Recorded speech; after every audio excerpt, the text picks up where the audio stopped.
It's time for your Talk Time Live exclusive. You are now about to witness the strength of geek knowledge. Ladies and gentlemen, on the show with me right now is not only my first interview of 2021, but my God, he is the very first interview I've ever done since I started ACMG. He is Adam Shub. He is one of the best artists that I've ever come across in terms of pixel art, and I have him on the show because it's been a long time coming. We're gonna pretty much have fun, talk about old times, talk about what he's been up to recently, and you get to learn more about this great talent here. Adam, what's going on, brother? How's it going, man? Thanks for having me on. About time, I should say. I know it's been a while, considering we live like a block and a half from each other. Don't get me started, because I talked to Chris as well, and like he literally just lives up the street from me. And, right, yeah, he's on 46th. Yeah, like right near Baltimore. For those who don't know, like DJ Cutman, who does all the music for my show as well, and I am blessed with living around a culturally talented group of people, and through the grace of goodness, I've managed to meet these great people, and Adam, you're one of them. 2013, I think we met, and we met at a local event, and I saw your work for the first time. It was just at all of it, and it was like it meant my heart, me as a gamer, and come to find out that you do this on a normal basis. You're primarily a graphic designer, am I right? Yeah, that's what I went to school for. I mean, I've been an artist my whole life. Right. And that's what I We have the mutant gene. I get it. Yeah. Got the mutant gene. I went to school. I went to SUNY New Paltz for graphic design and fine art. Graduated in 2007, and so yeah, I am a graphic designer for like my real job, but the square painter thing is kind of intermingled with that. Right. That I messed around with that in college. I was never serious about it at all. And when I graduated, '07, economy wasn't doing too well right then. Oh, yeah, because it's doing better than now. '08, yeah, kind of like no jobs, no nothing. Right. So I was out to, I was working like BS retail jobs. Anyway, I was out to dinner with some friends one night, and they had a house where like everybody would come hang out. Yeah. It was like the party house. We all had friends like that. And they had all these blank walls. So I mentioned, like, hey, I got these Nintendo paintings that I did in college, like, pixel art. Yeah. And, like, if you guys just want to hang them on the walls, I got, like, maybe 10 of them. So we go back to my parents' house, and they flip out, and they see them there. And I look at these also, because, like, even the ones you saw in 2013, yeah, I had my design layout down. Yeah. I didn't have a technique or anything. Like, I wasn't – my painting technique was not – Was that, like, the beginning, the beginning stages of your pixel art? Yeah, that still was, like – square painter like a 0.5, not even 1.0. That speaks volumes, still, because I love when you met me in 2013, I've come so far in just those 7-8 years. Yes, you have. of evolution of an artist. So I had the paintings hanging there, and then all these people would come over and stuff, and they loved my art. Like, you got to do more of these. You got to do more. You got to get into this. So it was so difficult to find a job. I was doing, some freelance work, and that's all I could pretty much find. I couldn't find a full-time job in graphic design to anywhere. I empathize. Yeah, I know. So I started. I did my first show, and Jesus Christ, this month it's going to be 2009. It'll be 12 years. I can't believe it. 2009, end of February, like 27th or something. Yeah. One of my old friends from high school, my friend Morgan, he does these outrageous like collages. He did all these art shows. He was living in Bushwick in Brooklyn at the time, and he put up a thing on MySpace. This is how long ago, '09, looking for artists. And I hadn't talked to Morgan in a while. Like, hey man, like I'm doing these Nintendo paintings. Like, you think I could come show? I'm kind of getting to that point. I started doing some bigger ones. The big Mega Man that you saw, I had that one done. Mega Man. We're going to talk about that. I have that hanging. I can see it in the hall from where I am right here. Never getting rid of that. The Magna. So I have, I have a. I brought all these down, and it was this huge show. It was like in this basement area, in like one of those converted like warehouses to apartments. Yeah, those places in Brooklyn. Yeah. So I had a great show there, and then I got all these other offers to do solo shows or group shows in Manhattan. So I was essentially couch surfing with Morgan in his apartment in Bushwick. Yeah. I was there like every weekend for like days at a time, doing shows in Manhattan, Brooklyn, Queens, anywhere that would let me do a show. I did it. I went, balls out with this, and then it kind of like became my secondary career. I did more graphic design work. I moved to Philly. Yeah. And then within the past few years, I still do graphic design work. I haven't done anything, in 2020. Commercially, right? COVID. Yeah. What? Commercially. Yeah. Yeah. Commercial graphic design. Like I worked for like big companies like Five Below, David's Bridal. That was a great company to work for. Yeah. David's Bridal. I had a great time working there. Where else? I freelanced for Temple University in 2019. That was the last one that I did. But the square painter thing really has gotten bigger. It keeps getting bigger and bigger. Yeah. And in the past 2-3 years or so, I'd say that like sales really like have been consistent. Sales and commissions and things like that. And Right. it's great. Like just all through 2020, I've been able to, to support my share of the rent and the bills just selling my artwork. That is and awesome. I never thought I would get to this point with Square Painter. That's like as long as that was. That's the abridged version of my, Right. my journey with Square Painter. What was the painting that started it all? What happened was my roommate in college came back, and I'm working in my dorm, and we had this project where you had to overlay a grid on a famous painting. So I did this Manet painting, and you had to take the average color in each square. So I'm in there and I'm painting it, and it was pixel art I was doing. It was just for a project, and he looks at me, and it's a stupid snide remark that he makes that started all this. He's like, "Are you painting like video games? Because it looked like it." And I'm like, "Wait, what?" He's like, "Are you painting like video games for like your class?" Like, no, but that's a really good idea. Damn. So I got some sprites of Mega Man, and I still have it at my parents' house. Right. These like 6 poses of Mega Man on like Bristol board, and I drew a grid, and I painted them in, and that's how it started. And I had them mounted on cardboard, and it looked like crap. And I still have it somewhere. I have photos of it online. I could send them to you. They were in my parents. They were down in the laundry room. Right. And they got like watermarks, water stains on them too because of where they were. But yeah, I still have them. It's crazy that's what started this. What was the medium that you used? Are you still using acrylic, or are you like changing the? I use like the high-end acrylic stuff. Like I have so many tubes. Like here, I like cadmium red, medium. It's heavy body. That is not always the cadmium like this is the one tube. I used to use in class too. Yeah, this is like just for this tube. It's like $23 or something like Don't that. get me The red started. is so that's the stuff I use. You can't use like the basics. You can get away with it for like white. I don't use the if this is like for like if I need to like mix in white, I use like the cheaper stuff. Yeah. But if I use like regular white, then I have like my straight up. That was the one like, our teachers used to always titanium white. recommend. That was the one our teachers would always recommend to us in class too. And then I worked at the art store, so it was like that was an easy discount, right? Yeah. Liquitex is mainly what I use. The heavy body, the good stuff, because it has like that's where I get the vibrant colors from.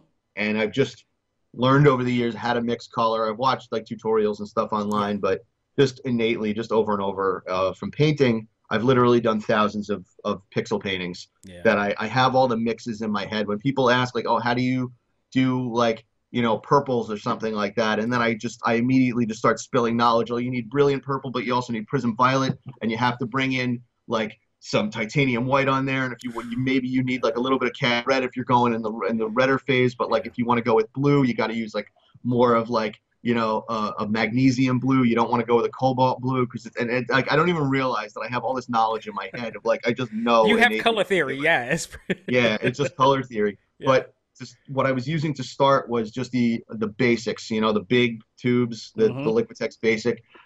Those are okay for getting started. They're streaky. The pigments are very weak. You're not going to get vibrant colors from them. It's not going to look good in the end. So it's not really a good idea to use in those cases either. Yeah, you're not for professional art. I've seen other artists actually that do use I hate saying cheap paint, but it is It's the lower quality stuff, but they still manage to like make it look amazing. I've never been able to do that. Vibrant color is what I pride myself on. When it comes to Liquitex, if I remember, because it's been a long time since I used any Liquitex products, and I still have my my black and white design, illustration boards that I have hang up in my office here. Nice, nice. I do recall that like you have to make sure that sometimes you lighten the color up because once they dry out, it does get the colors become cooler. Oh yeah. So you kind of gotta have a understanding of how the colors will fade. Especially even if you just use like a dryer or anything to dry them quickly, whatever, it will get darker and maybe too dark to the color that you're trying to get. Oh yeah, darker or lighter. Certain black colors, like there's ivory black and there's Mars black. I like Mars black. I go through a lot of it here. God, you're taking me back. Actually, my friend hooked me up with these Grumbacher like acrylic. Yeah. Ones. These are really good too. They're thinner, yeah, but I really like them a lot. I've been using that a lot.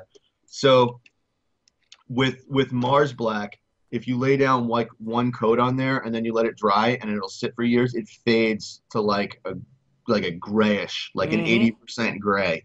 Because I see old paintings that I've done from 8, 9, 10 years ago that people have showed me. Yeah. And that I'm looking at mine right one, now. Yeah. If you look at that one, the black is probably not like a deep like. It was like in terms of grayscale, it was like the coolest of color black that you could possibly get. And I'm looking at it now, I was like, yeah, even with the light hitting it right now, I can see what you're talking about. Yeah, I wasn't using like enough multiple coats of paint. I was still learning my process back then.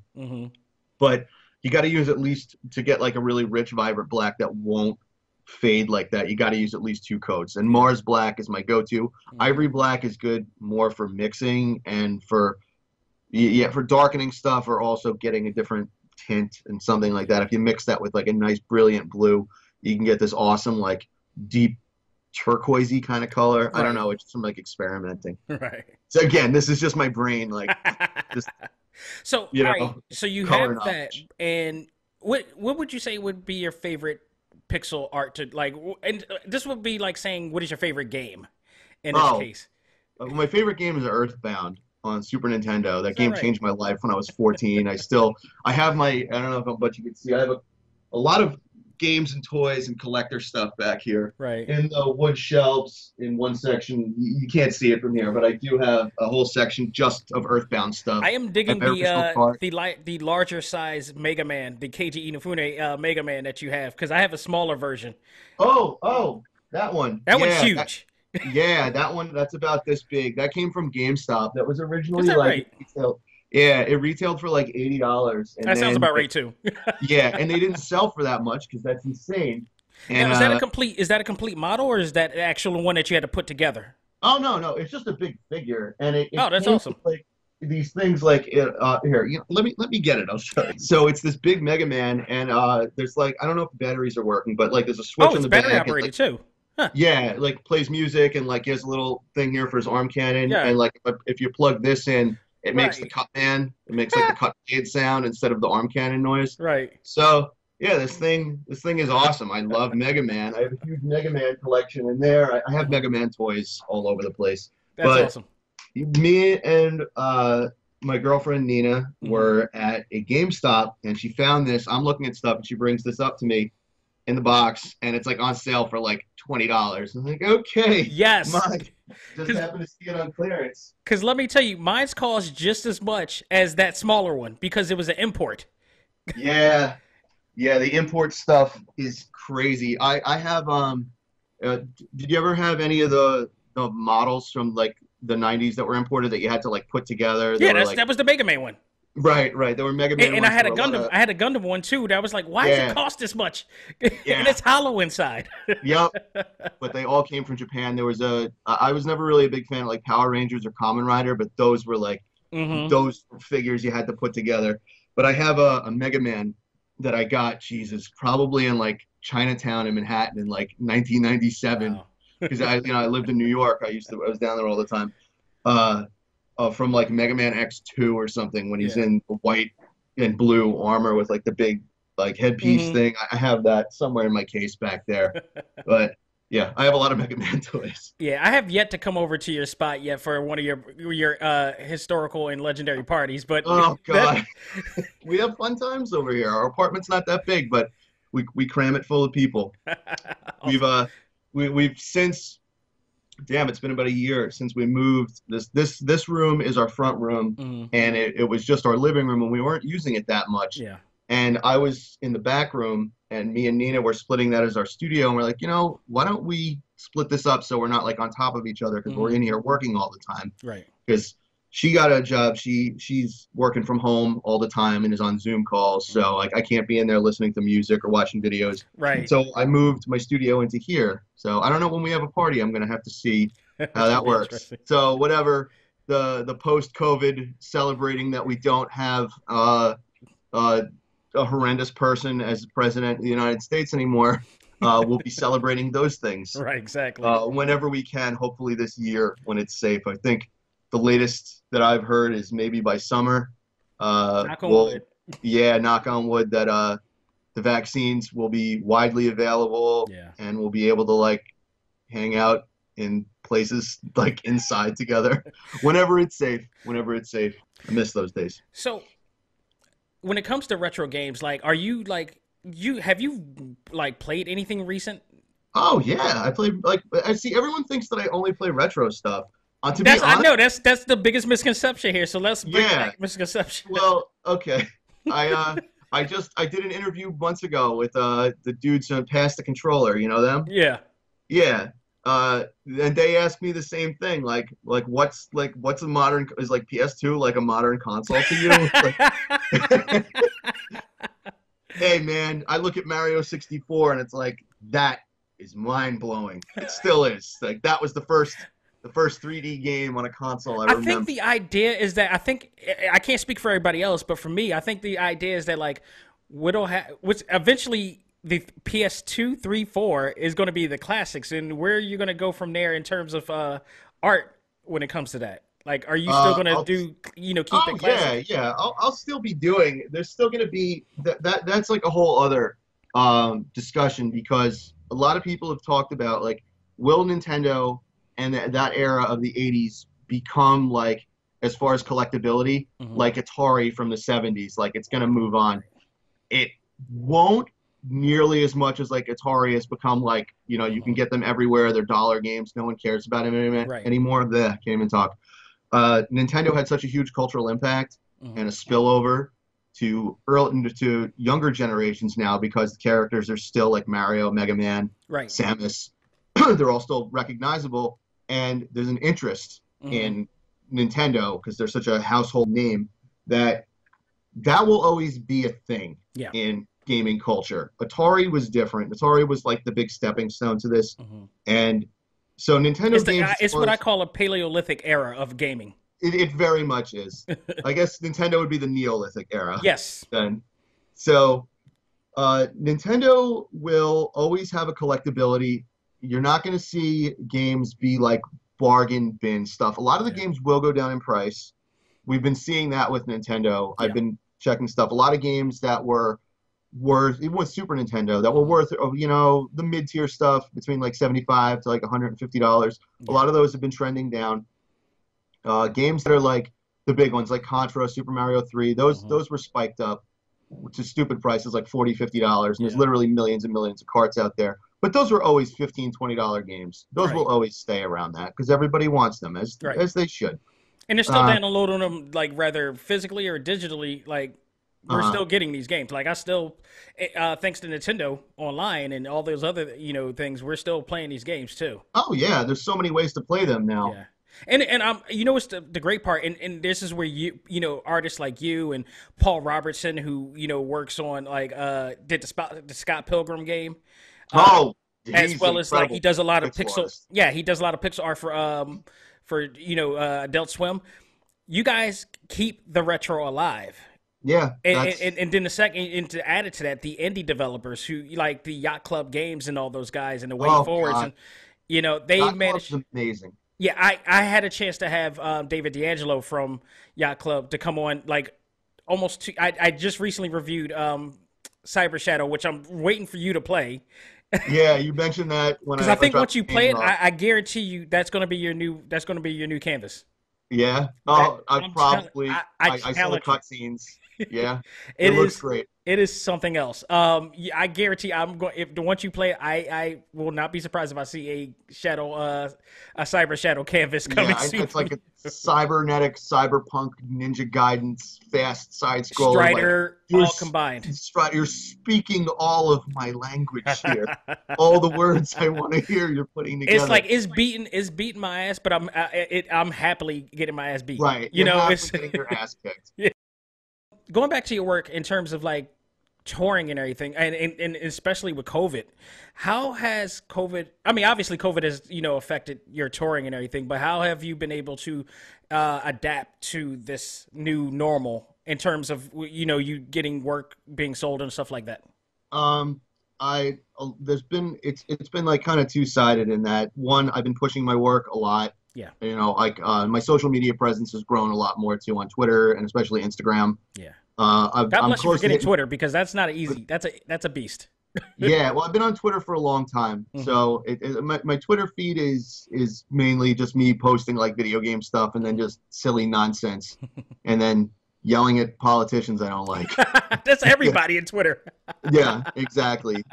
You know, screaming I at bonded with a lot of people that I've had on this show because of yeah. political stuff. Let's not get into that, but sorry I brought that up. Yeah. Uh, And then, well, in my Instagram feed, it's all like retro gaming and stuff Right. like that. I have very specific ways of posting my stuff. I have just on my wood floor, I'll post a picture of my painting and then I'll post it with a game from my collection. So that Right. ties it together. Hey, I'm a game collector. And it also Hmm. shows like size, scale to see, because you can't really see how big the painting is in the Right. photo. And then I'll put together like a little mural thing also, like next to my games. I'll stand it up. I Right. put the game next to it, and then I find some toys from my collection, some little things, little figurines and things to tie it together. So I've been doing that, and that has been working as marketing, Hmm. and that has been selling my stuff. And then on the other side, a lot of people are pushing to help independent artists that are known in the scene, in scenes, and are known for working really hard. I fit into that people have been pushing me also like, hey, help support these guys, get them through these hard times. Right. So having that coupled with me literally working every single day. I Hmm. was just before I was talking with you, I was working on a Ninja Turtle piece. I'm like cleaning up all the pixel art. It's going to take hours and hours in We talking Photoshop. NES? No, it's from Turtles in Time. It's going to be like a 12 by 24. Just wait and Nice. see it. Wait and see it. It's a Nice. garbled It's one of my pixelated favorites, mess now. actually. It's a garbled pixelated mess of muted colors, but there's a good design in there, and I'm digging it out. I've never seen anybody do anything with it either. Actually, no, I've seen one guy do perler art of it, Hmm. and I have a slightly different idea. Anyway, so things have been a lot better than I thought they would be. I thought that last year is like, oh shit, I'm gonna have to find some like remote work from home job, not Yeah. doing something I want, but it'll just help pay the bills. Oh, And I was this close to calling Amazon. Trust me.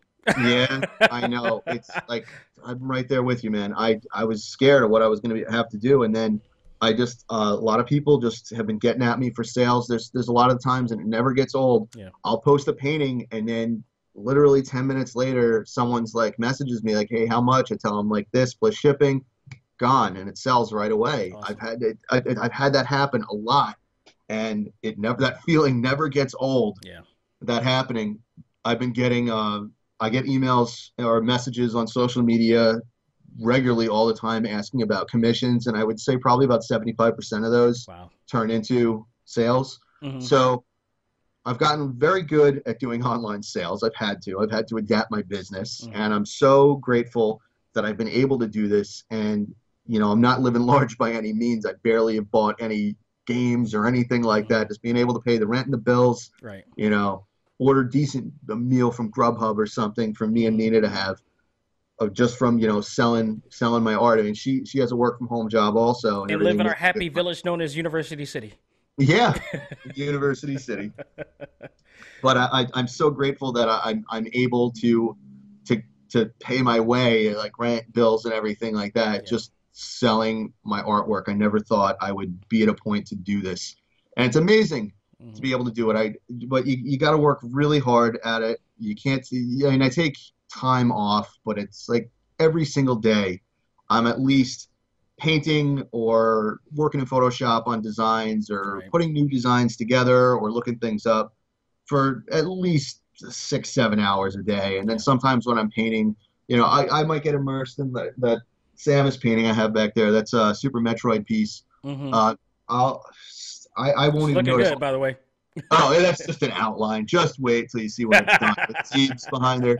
Uh, uh, I'll start working on that maybe at like, I don't know, 1 in the afternoon. I'll sit down and start working. And then the next thing I know, and I'll have YouTube on and music. And next thing I know, it's like 7:30 and my cat is like banging on my chair because he wants dinner.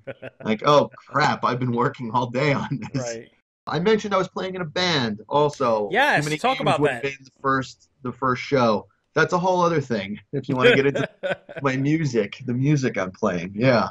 I told you we would get into this on The one when I thing, yeah, the one thing that we actually I haven't never known about you. So talk about Yeah, that. so before I was doing this, when I was in like my late teens, early 20s, I started playing bass when I was 17 and I was like really into, and I still am, like punk rock and hardcore. Hmm. And I was so immersed in that scene. I was playing in bands way back then, like late Hmm. 90s, early 2000s, playing bass, playing guitar. Hmm. And I was in bands that like we could have gone somewhere if we weren't like 22 and stupid. So, yeah. So the I shouldn't last laugh. I got my own stories. well, we all do. We all do. The last time I played music was I had a short-lived like hardcore punk project Yeah. around like 2008, 2000, no, like 2009, 2010. Hmm. Me and some friends were playing, and it just once you get to that time, we're in our like late 20s, early 30s. Then that's when life starts really creeping in, Yeah. and we weren't able to keep it going. Fine. I played when I had a short stint where I lived in Austin, Texas. I played bass. I played one show for my friend's band. I was just playing bass with them, and I hadn't played since then. That was 2013, Oh wow. and I always wanted to start playing again. Sorry. That's So, fine. so with other friends that I was talking to, one of the other guys so the band that I'm in is with a lot of the guys from Cinemassacre, like James Rolfe, Angry Video Game Nerd. Hmm. I've been friends with James for years, and me and him always talked about, because I would see him at cons. He's like, I'm doing the Square Painter thing. He's doing his Angry Video Game Nerd stuff. So we just became friends at shows. And he mentioned, oh yeah, I play guitar, I play drums. Like, oh, I play bass. Wouldn't it be fun to play music one day? So we were all out in Portland, Oregon for Portland Retro Gaming, Yeah. Portland Retro Gaming Convention last year. He was out there and we were talking about it. So me and him and two of the other guys, Kieran and Justin, they were doing rental reviews. Yeah. I'm sure you know them. They've been in the convention scene for years. I've been friends with them forever. Right. We're like, hey, let's do this. Let's just start writing some music. And what we decided what it would be was 80s music mashed up with like video game music. Like, Awesome. all right, there's some crossovers there. So we started back in April of last year. So we're texting back and forth, and the first song that we come up with is Cheap Trick's Mighty Wings from Top Gun is Ken's theme from Street Fighter. Ken's Right. theme came from that. It's the same riff. So me and James are like putting stuff together. He was writing rhythm guitar and I was just playing bass and recording it. And then we started getting all these other people involved. So another James, he goes by James Ronald, Epic Game Music. Have you heard of him? No, I haven't. Check out his channel. James Ronald is first of all, he's like the nicest dude. I've known him for years. He's Right. great. He comes to all these cons. He's so much fun to hang out with. He is like a music producer. He's done tons of arrangements for his channel, and he does music production for his job. So he gets involved with this, and he does this outrageous arrangement, which is what the song became. Right. He brought a third James into the band, who is the singer. James Rolfe brought in this dude, Jeff, who is the drummer of the band, who's this outrageous drummer. Right. And Justin is now involved. He does like backup vocals, and he'll be like the hype man, I guess, when we play live. And Kieran plays keyboard, and he does backup vocals. So there's Right. 7 of us all together. And somehow we got this to work of 7 dudes spread out in 2 different countries during a viral pandemic Right. that we put this quarantine band together. So the first song we wrote, it was called Mighty Wings and Hadoukens. which is the Ken's theme. Yeah, I love it. I'll send you a link to it. You have to, because I'm a huge Street Fighter fan, and we're celebrating the 30th anniversary apparently. So. Oh, that's right. The other day was the 30th anniversary. Yeah. It's crazy, man. So we finished the song. We didn't have a band name, and we just put it out as Mighty Wings and Hadoukens on the Cinemassacre channel. Mm-hmm. And it came out of nowhere. We didn't say anything that we're starting a band. We kept it real low key, and I was so excited about this because this came out in early June or July, like July, I would say, right. July of last year. It came out, and this song just kept sounding better and better as soon as like James Ronald got involved with like the music production, and the other James Harding from the band Villainist. He brought his vocals in. He has these soaring '80s vocals, and he just has the presence of like a front man, and it just audio-wise, it just came together. It sounded amazing. I remember my brother came over and I played it for him. I played him like a demo version of the song before it was mastered. And he's looking at me, he's like, "This is your band?" I'm like, "Yeah, it sounds amazing. Like, I can't believe how good it was." And you guys weren't even together in one studio. Yeah, that we were just recording independently. And even when it started, like, because me and James Rolfe were talking like, "Oh, this is just going to be a side project of us just fucking around and putting music together. We didn't expect it to be anything." Right. And even then, we were texting like, "Dude, this sounds incredible." So the song came out, and a ton of people loved it. It has like over 400,000 views on YouTube. Wow. So and the comments are like 99% positive. People really love it. So we all decided, like, because we actually have a meeting tomorrow. We just do them over Zoom. Yeah. Just like where we're at with the band. Mm-hmm. So we decided, all right, let's do this as a band. Let's do this. Let's all get in. Let's be all in on this. So we decided. It sounds like a Spinal Tap journey about to happen. It kind of is. It's a weird journey. I don't know where it's going, but I like it. Right. So the band's name is Rex Viper. Nice. And Rex. So we're gonna. That is very 80s. Oh yeah. We threw around a million ideas for stuff. So we're gonna have the idea that Rex Viper is like this mystical character that like saved us from like these.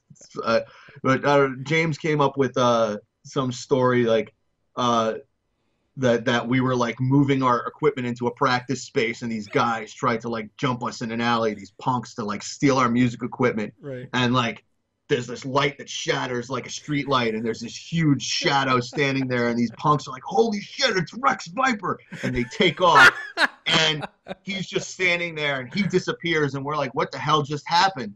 And they're like, "Rex Viper saved us, man. We wouldn't have had this unnamed band if it wasn't for this mystical, like, street warrior creature." That is such an 80s narrative. We don't know where Rex Viper is, but he's out there, and he'll protect us. He protects the streets, man. So we named our band Rex Viper after this mystical creature that saved us, this mystical dude. So that is the most 80s thing I've heard in quite a while. Exactly. It's just it's going to be like, it's silly like that. So but that's how you wrote like storylines back then. Yeah, exactly. So this is just an homage to all that. So we decided that's the name, and we have a huge Google Doc of ideas of songs to mash up. Right. I can't go into all those, but the newest one that we're doing, James mentioned it on the Cinemassacre channel, that it's The Power of Love mashed up with the Back to the Future theme, mashed up with the NES music from the Back to the Future game, which is notoriously terrible. Wow. But I remember that game very well. Yeah, the music that loops is a riff from Power of Love just sped up. Right. So that's used as like the breakdown in the song that we have. It's finally done. The music video is done. And it's something.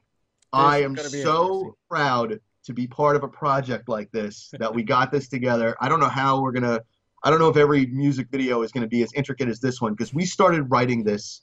We started Power of Love back in August of last year.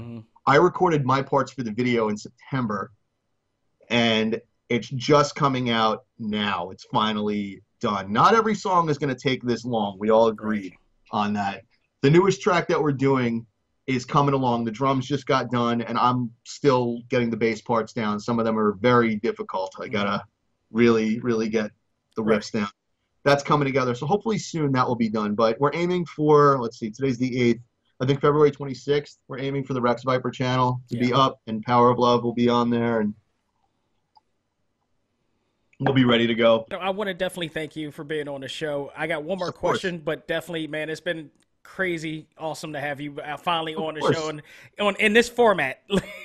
Yeah. So it's great, and I'm glad that you and Nina are doing awesome as well. And I got to tell you, like, you talked about, you know, being blessed with being able to live on ground and pay bills and all this stuff.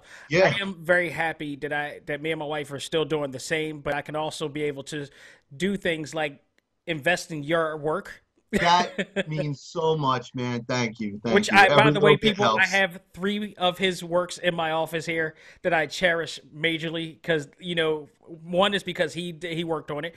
2, because he's such a great dude. 3, because they are nostalgic to my heart of what I grew up with. And it's awesome. You know, you're one of the people that I am blessed to be doing all that I'm doing with these 4 letters behind me. And it's been awesome. You've been a part of, you know, my growth, and I greatly appreciate it. Of course, man. Anytime. Thank you so much for having me on just to talk games and art and music. And we could do this. We could do a marathon. Oh, no, absolutely. I could talk about stuff like this. But we all gotta day. we gotta get to more important things right now. Sure. I mentioned the Magna Carta of your collection. Uh-huh. Tell me about that awesome Mega Man canvas that you will not get rid of or not sell. Oh, that one. Yeah, that means so much because that was like the first big canvas that I did. Geez, late It is 2008, awesome. 09. Yeah. Around then I did it. And the design just came together. It came from Mega Man 9, so it was Right. Beat, Rush, and Mega Man just on a black background, but I edited it. I took one of the cutscenes of like where it scrolls up through the city, and I heavily edited it. I cropped out buildings and moved stuff around. I did the graphic designer thing, and I built a whole background of the cityscape that they were in. And that, I always say, was like it showed me that Square Painter could be more than me just sitting in like my room painting. That this is like, okay, I could do something more with this. So I showed that one a ton, and people loved it. And then once I started refining my my painting techniques, I had all these older paintings, like big ones, that weren't painted as well. They weren't. The technique wasn't there. My painting technique wasn't there, and these were not on the same level of the work I was currently doing. I felt like this was like a lower grade, and I didn't want to show them together. So that Mega Man piece sat for literally years that I didn't bring it to shows, probably six years. Yeah. So I pulled it back out, and I'm looking at it, and I asked Nina, I'm like, should I repaint this? Like put a fresh coat of paint on top of it, clean it all up, make it look nice? She's like, absolutely. So I did that. I literally painted that painting twice. It's like retouching on your ink on your arm. Yeah, exactly. So I went and I fresh coated this whole thing. I cleaned it all up. I signed it again. I did it back in like 2018, and that painting just means so much to me. How long did it take you? I don't even know. Both the first time and the second time, I should say. The second time took way shorter because the layout was already there, and I'm just retouching everything. Right. The first time, I don't even know. Is it the longest? Because you've done some really big canvases after that. Like, you know, I've seen a lot of great ones that you did, but was that the longest? Yeah, 4 feet is the longest that I've. The 4 foot of just one canvas is the longest. A good amount of nights, possibly. Yeah. Doing it.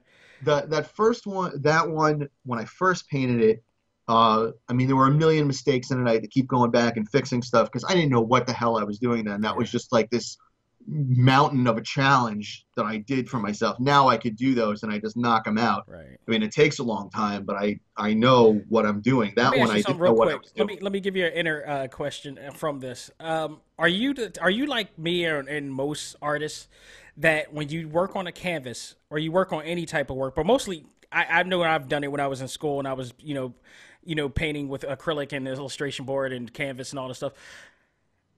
Are you satisfied when you should be satisfied? Like, are you up at night? You got to go to sleep, and you force yourself to sleep, but your one eye is open looking at it, and then you wake up to finish something because you see something that I've gotten a lot better at not doing that. You can't overwork a piece. No, you can't. When it's and that I've disciplined myself with that. So I'm Basically, you're able seeing to. the things that the naked eye of your fan base will not be seeing. Yeah, no one would ever notice. Only Right. I'm gonna like this minuscule, weird, one-off pixel thing. That yeah, I mean, I could go. I sometimes I'll go back and I'll fix it. Like I'll have the color mixed, and I Yeah. just go and like, and I'm literally painting while it's hanging on my wall, just to fix it. But most of the time, I don't need to do that because I'm happy with the piece. I think every Or artist goes through that at one point in time, oh especially yeah, especially when you start to learn more about your craft yeah, and you understand it more, but you start to really get into the groove, but you want to finish it and you I've done that many a nights where I've been yeah. up till like 2 in the morning, 3 in the morning. And That's normal for me. Up to it's 2, 3 in horrible, the but morning. it's also like I love what I do. Yeah, that you gotta love what you do when it comes to doing it. You're coming to like your craft. I know you do. I love what I do, but I've gotten very, like I said, disciplined with it, and that's how I'm able to get so many pieces Yeah. done. Granted, I'm working on so many at once. Like I got the Samus back here. So it's Jason with the knife in the eye. That's a commission. Down here, Can I tell you you how much see it. I love and hate that one because I was Friday the 13th, the NES game by LJN Uh-huh. used to scare the bat shit out of me. Yeah, yeah. That game is not a bad game, by the way. If you know how to play it, you can beat the game in like a half hour. Oh, I'm glad you tell me that now. Thank you, YouTube. Nobody knew. No one Dude, knew. You I gotta had a get rock. yeah, good luck. You gotta get the knife. You gotta get a knife so that flies straight, and then you gotta get the torch. That's the key to the game. It gets You need the really torch. quiet, and then all of a sudden it just like dun dun dun dun. Dun. Yeah, you It hear just the comes out of Jason. nowhere. Thank you so very much, Adam, for coming on, man. Of course, man. You're awesome. You're awesome. Give my love to Nina as well. I haven't seen her in Sure. God knows how long. I wish you both the best of safety, and if you see me on the block, holla. Of course, man. Of course. Which we don't know Whenever- because we're all under mask, for God's sake. I know. I know. I'll see friends out, and it's like they recognize me, and like I don't know who you are. Like, oh, okay, there, right? Because we're especially winter with hats and masks. Right, exactly. We look like ninjas. But no, just keep doing what you're doing, and you and Nina are like two of my favorite couples. For Chris and Thanks, Maddie, of course, I gotta shout them out as well. And you guys have been awesome in my life in terms of just inspiring me to do what I do and love what I do. That's and great. I'm so glad to hear that, man. No, you guys are Chris awesome. and Maddie are some of our closest friends, also. So, yeah, we love them. And all of your cats. Whenever this passes, let's go get dinner or something or Oh, hang, agreed. Absolutely. Let's definitely do that. I'll be more than looking forward to that. So right now, man. I want to give you the opportunity to give you the floor to plug all of your whereabouts where people can follow you in, possibly check out your work and invest in your work. I highly recommend it. That would be awesome. So across social media on Instagram and Twitter, those are where I'm the most active. Just at Square Painter, exactly the way Square Painter, the way it's spelled. I have a Facebook business page. I don't really use that one, so I'm probably not going to be as active on there. If you message me, I'll probably get back to you in like a week. Everybody or has so one when I social see media the platform that they don't use. Yeah, there's always that one. Let's see. Etsy I don't use anymore, so don't use that. I do have a YouTube channel if you want to check out my older stuff. It just I haven't done any videos on there for a while, but I did a lot of speed painting videos, some game reviews, some YouTube, game review BS, but mainly it was time-lapse videos of my paintings. So some of those I would sit and I would do that. That's a whole other can of worms if I was to get into like doing YouTube and stuff. But if you want to, I'm not so active on there, but if you want to check out my older videos, please feel free to do that. Again, if you want to get in touch with me, Instagram and Twitter. I'm constantly on there. That's the best place to reach me. And also, he has great look up, content on Instagram, by the way, too. So I definitely, again, I recommend you following him on IG. Definitely, it's pretty awesome. Yeah, I would say Instagram is my most main platform. I try to finish at least 2 to 3 paintings a week. Sometimes it'll be a week before I get anything done if I'm working on other stuff. Right. But like I have a Pokemon piece right here I'm looking at that will be done today. It'll be up, photographed. And also my band Rex Viper. Look out for Rex Viper in a few weeks. Yeah, that will be all over. If you're subscribed to Cinemasker, I know they're gonna cut a teaser for it, and the video will be up for our Back to the Future song, which I don't even know what the name of it is. I guess when we do our Zoom call tomorrow, like, all right, what the hell are we gonna name this? So yeah, we're planning a lot more music with that, and we're all really excited about it. So yeah, please subscribe to the Rex Viper YouTube channel when it's up in a few weeks, and follow them on social media as well. I'll be very active with that also. Awesome. So, folks, thank you so very much for joining us on this very special episode. Very special to me as well. On behalf of myself and Adam Shub, all I got to say is learn to let go, live life, and love all things anime, comics, movies, and games. This is ACMG Presents Talk Time Live. We are out of here. Take care and stay safe, everybody. Take care, guys.